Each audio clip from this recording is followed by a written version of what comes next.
ചെല്ലു ഓടി ചെല്ലു. ആ വേഗം വേഗം. ആ പോട്ടെ. റൈറ്റ്. ബാല. ആ നീ എന്താടാ കഴിഞ്ഞ ആഴ്ച വരാതിരുന്നത്? കാത്തിരുന്ന് ഞങ്ങളുടെ കംപ്ലീറ്റ് പ്രോഗ്രാം തെറ്റി. എടാ ഞാൻ ഇങ്ങോട്ട് ഇറങ്ങിയതാ, അപ്പോഴാ മിനിസ്റ്റർ ഒരു മിന്നൽ വിസിറ്റ്, പെട്ടുപോയി. നീ ആ പോലീസിലെ പണി വിട്ടിട്ടിങ്ങ വാ, എന്റെ ഫാക്ടറിയിൽ നിന്നെ മാനേജരാക്കാം. ഏത് ആ കൈക്കോട്ടും പിക്കാസും ഉണ്ടാക്കുന്ന സാധനത്തിലോ? എന്താണ് നിനക്ക് ഇത്ര പുച്ഛം?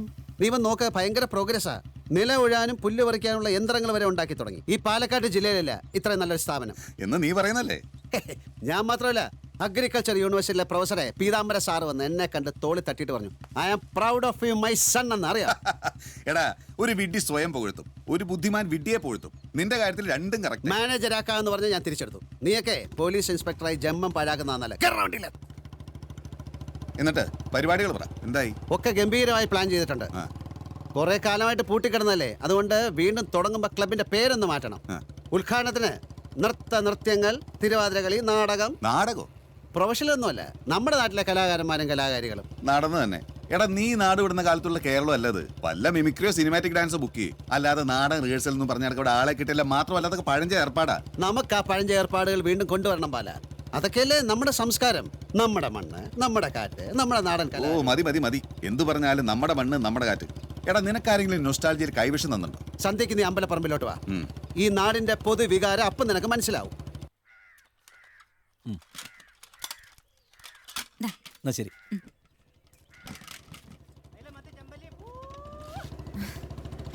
ഇതാണ് മാതൃകാ ഭാര്യ. ഭർത്താവ് വരുമെന്ന സൂചന കിട്ടിയപ്പോ തന്നെ മീന്, ഇറച്ചി. നസ്രാണി പെണ്ണിനെ കിട്ടിയാനുള്ള ഗുണമെന്ന് വേറെ തന്നെയാണ് കേട്ടോ. മലപ്പുറത്ത് എന്റെ സ്റ്റേഷന്റെ അടുത്തൊക്കെ നല്ല മൊഞ്ചത്ത് കുട്ടികളുണ്ട്. മീനും ഇറച്ചിയും മാത്രമല്ല, നല്ല നെയ്ച്ചോറും ബിരിയാണിയൊക്കെ വെച്ച് തരും. നോക്കട്ടെ? വേണ്ട വേണേ, നമുക്ക് ഇങ്ങനെ ഫ്രീ ബേർഡായിട്ട് പറന്ന് നടന്നാ മതി. പറക്കുമ്പോ സൂക്ഷിക്കണം, വല്ല കെണിയിലോ വലയിലോ ചെന്ന് കുടുങ്ങും. അങ്ങനെ കുടുങ്ങിയാലും അതിൽ നിന്നൊക്കെ ഈസി ആയിട്ട് ഊരി പോരാനുള്ള വിദ്യ എനിക്കറിയാം. അല്ലേ? എത്ര പ്രാവശ്യം ഊരി പോന്നിരിക്കുന്നു അല്ലേ? അതൊക്കെ പഴയ കാര്യങ്ങളെ. വെറുതെ ഇവിടെ നിൽക്കുന്നു. അപ്പച്ചനെ അമ്മച്ചൊക്കെ കാണാറുണ്ടോ? പിന്നെ കാണാതെ. നിന്റെ അപ്പച്ചന്റെ കരിങ്കണ്ണിന്റെ ശക്തി വളരെ കൂടി വരിക. അപ്പോ ആ ചെത്തുകാര സുഗുണന്റെ കള്ളും കൂടെ ഒരൊറ്റ വാചകം കൊണ്ട് അങ്ങനെ പൊട്ടിച്ചളഞ്ഞു. വെറുതെ അല്ല, നമ്മുടെ മുറ്റത്തേക്ക് മൂവാണ്ട മാവില്ലേ, അത് ഈ വർഷം ഭയങ്കരമായി പൂത്തതാ. ഇതെന്താ മോനെ പൂത്തിരി കത്തിച്ച പോലെ ഉണ്ടല്ലോ എന്നൊരൊറ്റ കമന്റ് ഫുൾ കരിഞ്ഞു പോയി. സത്യം പറഞ്ഞ എനിക്ക് എപ്പോഴും മൂപ്പരും വിളിക്കാൻ പേടിയാ. നീ പേടിക്കണം. അത് മത്തായിച്ചേട്ടന് കരിങ്കണ്ണുള്ളത് കൊണ്ടല്ല. എന്റെ വീട്ടിൽ വന്നിരുന്ന് കണ്ണും കൈയും കാണിച്ച് അങ്ങേരുടെ ഈ മോളെ നീ തട്ടിയെടുത്തില്ലേ? തനിച്ച് നിന്നെ കിട്ടിയ ഇപ്പോഴും ഇടി ഉറപ്പാ. ഇതെന്താ പഠിക്കലോ ഉപയോഗം? ഇങ്ങോട്ട് കയറുന്നൂടെ? പിന്നെ വരാം മാഷേ. ചെല്ലല്ലേ, നിന്റെ കാരണവർക്ക് ദേഷ്യം പിടിക്കണ്ട. പറഞ്ഞേ. മക്കളെത്തി. അപ്പൊ നിങ്ങളുടെ ഫാമിലി സെന്റിമെന്റ്സ് നടക്കട്ടെ. വൈകിട്ട് കാണണേ. ശരി. ആഹാ, വാ. അച്ഛൻ ഇപ്പൊ വന്നേളൂ. കലാപരിപാടികൾ എന്തായാലും കൊള്ളാം, പക്ഷെ ഉദ്ഘാടനത്തിന് കാവ്യമാധവനെ കിട്ടണം. അയ്യോ, ഞാൻ വിചാരിച്ച ഐശ്വര്യ റായെ കൊണ്ടുവരാന്നാ. കാവ്യമാധവൻ മതി. ആ കുട്ടി ചന്ദനക്കുറിയും തൊട്ട് കൈകൂപ്പി ഓഡിയൻസിന് നേരെ ഒന്ന് പുഞ്ചിരിച്ചു നിന്നാ പിന്നെ നിലവിളക്ക് വേണ്ട. തൽക്കാലം നിലവിളക്ക് മതി. ഇതേ നാട്ടുകാരെ നടത്തുന്ന പരിപാടിയാ. എല്ലാ കാര്യത്തിലും നാട്ടുകാർ തന്നെ മതി. നാടകത്തിന്റെ കാര്യത്തിൽ എനിക്ക് ഇപ്പോഴും ഒരു സംശയമുണ്ട്. എടാ, അഭിനയിക്കാൻ ആളെ കിട്ടുമെന്നല്ലേ? അതൊക്കെ ആയി കഴിഞ്ഞു. ഇനി രണ്ട് കഥാപാത്രങ്ങളെ തീരുമാനിക്കാനുള്ളൂ. ഒരു നായിക, ഒരു വില്ലൻ. വില്ലൻ ബാലേട്ടനല്ലേ? ഞാനോ? എനിക്കൊന്നും പറ്റില്ല. പറ്റും. അതൊക്കെ ഞങ്ങൾ പഠിച്ചോളാം. എടാ, ഉഗ്രം നാടകം കേട്ടോ. തമാശയല്ല. ഒന്നാമത് എനിക്ക് നേരമില്ല. തോന്നുമ്പോ ലീവ് എടുത്ത ഡിപ്പാർട്ട്മെന്റ് ഒന്നുമില്ല എന്റെ. മാത്രമല്ല, സാമാന്യം നല്ല പേരുള്ള ഒരു പോലീസ് ഉദ്യോഗസ്ഥനാണ് ഞാൻ. ഇവിടെ വന്നിട്ട് നാടകം കളിച്ചിട്ട് ആ പേരുകളെ ഞാൻ ഉദ്ദേശിക്കുന്നില്ല. ബഹളം വെക്കണ്ട. അവൻ സമ്മതിക്കും. അവനെ കൊണ്ട് ഞാൻ സമ്മതിപ്പിച്ചോളാം. അത് മതി. നായികാരിയും അതിലൊരു സിനിമാ നടി ഉണ്ടെങ്കിൽ നന്നായിരുന്നു. സിനിമാ നടികളെ വേണമെങ്കിൽ അജയം വിചാരിച്ച കിട്ടാതിരിക്കോ? ഇപ്പോഴത്തെ ആരെയും നമുക്ക് പരിചയമില്ലല്ലോ. കേട്ടാ തോന്നും പണ്ടുള്ളവർ മുഴുവൻ നിന്റെ പരിചയക്കാരായിരുന്നു. എന്താ സംശയം? എടാ, ഉണ്ണിമേരിയുടെ സിൽക്ക് സ്മിതയുടെ കൂടെ ഞാനിങ്ങനെ ചേർന്ന് നിൽക്കുന്ന ഫോട്ടോ എന്റെ ആൽബത്തില് നീ കണ്ടിട്ടില്ലേ? ഇല്ല.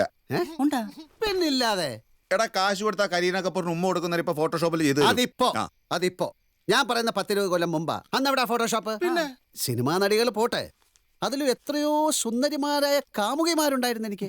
അതിൽ ഒരെണ്ണത്തിന് ഈ സ്റ്റേജിൽ കൊണ്ട് നിർത്തിയാല് ഈ മാരാര് കണ്ണും തള്ളിയിരുന്നേനെ. നീയൊരു ഭാഗ്യവൻ തന്നെയാണോ? ഭാഗ്യം മാത്രമല്ല മാരാരെ, അന്നത്തെ സാഹചര്യങ്ങൾ അങ്ങനെയല്ലേ. യൗവനിങ്ങനെ ഉദിച്ചു വരുന്ന പ്രായത്തിലല്ലേ ഞാൻ മദ്രാസിലെത്തുന്നത്. ചോദിക്കാനും പറയാനും ആരുമില്ല. ബോംബെ പോകുന്ന വരെയുള്ള ഒരു 4-6 കൊല്ലം, അതായിരുന്നു ബാച്ചിലർ ലൈഫ്. കോടമ്പക്കം അന്ന് സുന്ദരികളുടെ കേന്ദ്രമാണ്. നല്ല എണ്ണക്കറുപ്പുള്ള തമിഴ് തരുണിമണികൾ. ജമന്തി പൂക്കളും കരിമണി മാലയൊക്കെ ഇങ്ങനെ കുണുങ്ങി കുണുങ്ങി നടക്കുന്ന കന്നഡക്കാരികൾ. മഹാലിംഗപുരത്ത് അയ്യപ്പ ക്ഷേത്രത്തില് തൊഴാനെത്തുന്ന നമ്മുടെ മലയാളി കുട്ടികള്. ഓ എന്റെ മോനെ, അതൊരു കാലം തന്നെയാണ്. അജയേട്ടന് എത്ര പ്രേമം ഉണ്ടായിരുന്നു. ഈടെ പ്രേമം എന്ന് പറഞ്ഞാൽ അങ്ങനെ സീരിയസ് ആയ ഒന്നിലും നമ്മളെ ഒന്നും പെടില്ലല്ലോ അല്ലേ? ഏതെങ്കിലും ഒരുത്തി തലയെ തൂങ്ങുമെന്ന ഘട്ടം വന്നു കഴിഞ്ഞാൽ അപ്പൊ ചാടിക്കളയും. പിന്നെ വേറൊന്ന്, ഇവിടെ ഈ പൂമ്പാറ്റ പല പല പൂക്കളിലിരുന്ന് തേൻ കുടിക്കുന്ന കണ്ടിട്ടില്ലേ? തേൻ കുടിക്കുന്നു, പറക്കുന്നു, പരാഗണം. തേൻ കുടിക്കുന്നു, പറക്കുന്നു, അങ്ങനെ പറന്ന് പറന്ന് പറന്നൊരു പൂമ്പാറ്റ ജീവിതം. പൂമ്പാറ്റ പരാഗണ കൃത്യത്തെ കാര്യത്തിലേവാ നായികാരി. അല്ലല്ല, ഞാൻ പെട്ടെന്ന് പഴയ കാലത്തിൽ ചെന്ന് പെട്ടുപോയി. അതൊന്ന് തലേന്നൊന്ന് ഇറങ്ങട്ടെ. അയ്യോ, തേൻ കുടിക്കുന്നു, പറക്കുന്നു, പരാഗണം.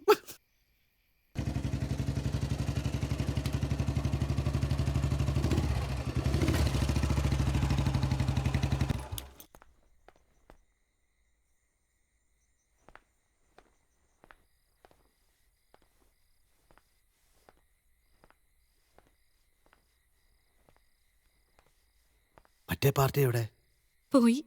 ഒറ്റ ദിവസം കൊണ്ട് അവൾക്ക് മതിയായി, എനിക്ക് മതിയായി.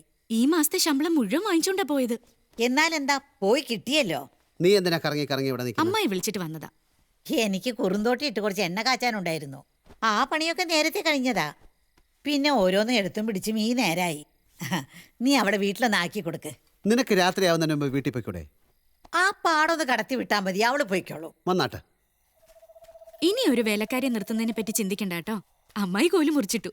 അല്ലെങ്കിലും വിശ്വസിക്കാൻ കൊള്ളാവുന്ന ഒരെണ്ണത്തിന് ഇപ്പൊ കിട്ടൂല. അജേട്ടൻ എന്താ ഒന്നും മിണ്ടാത്തെ? നിന്നോട് എങ്ങനാ പറയാന്ന് വിചാരിച്ചിട്ടാ. എന്തേ? പറഞ്ഞാ നിനക്ക് ഇഷ്ടമായില്ലെങ്കിലോ എന്നൊരു പേടി, അതാ. അത്രയ്ക്ക് വലിയ കാര്യാണോ? സാരല്ല, പറഞ്ഞോളൂ. എനിക്കെന്താ പെട്ടെന്ന് ഇങ്ങനെ തോന്നാനെന്ന് വിചാരിക്കരുത്. സത്യത്തിൽ പെട്ടെന്നല്ല, കുറെ ദിവസമായിട്ട് ആലോചിക്കുക. ദൈവമേ, ഇത്ര വലിയൊരു സസ്പെൻസ് ആണോ? നിന്റെ അച്ഛന് വിരോധമൊന്നും ഉണ്ടാവില്ല, പക്ഷെ അമ്മ ചിലപ്പോ വേണ്ടാന്ന് പറയും. സമ്മതമല്ലെങ്കിൽ അത് പറയാൻ തീരെ മടിക്കണ്ട. എനിക്ക് വിഷമാവോ എന്ന് വിചാരിക്കുകയും വേണ്ട. ഞാൻ മാനേജ് ചെയ്തോളാം. നിനക്ക് ഞങ്ങളുടെ നാടകത്തെ ഒന്ന് അഭിനയിച്ചൂടെ നായികയായിട്ട്? 2 രംഗങ്ങളേ ഉള്ളൂ, അധികം സംഭാഷണങ്ങളും ഇല്ല. ഒരുപാട് പേരെ ട്രൈ ചെയ്ത് നോക്കി, അതാ ആരും അങ്ങോട്ട് ശരിയാവുന്നില്ല. നീ ചെയ്താണ്ടല്ലോ കലക്കും. അജേട്ടന്റെ വട്ടി ഇത്രത്തോളം മൂക്കൊന്നും ഞാൻ വിചാരിച്ചില്ല. പ്ലീസ്. അയ്യോ, ഞാനൊന്നുമില്ല. ഇടി ഒക്കെ നമ്മുടെ ചുറ്റുവട്ടത്തുള്ളവരാ, ഒരു പ്രശ്നം ഉണ്ടാവില്ല. നടക്കില്ല ചേട്ടാ, ഞാൻ കാണാൻ വരാം.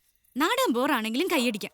അഭിനയിക്കാൻ വേറെ ആളെ നോക്കിക്കോ. എത്തിയോ? ആ, ഇവളെ കാണാത്തോണ്ട് ഞാൻ അങ്ങോട്ട് വരാൻ തുടങ്ങുമായിരുന്നു. എന്നാ പിന്നെ അജേട്ടൻ പൊക്കോ. ഇടി നമ്മുടെ നാടകത്തിന്റെ കാര്യം പറ്റില്ല. എന്നോട് ആലോചിക്കേ. നീ അഭിനയിക്കുന്ന നാടകത്തില് ഇയാളും ഇല്ല, ഒരു പട്ടി അഭിനയിക്കുന്നില്ല.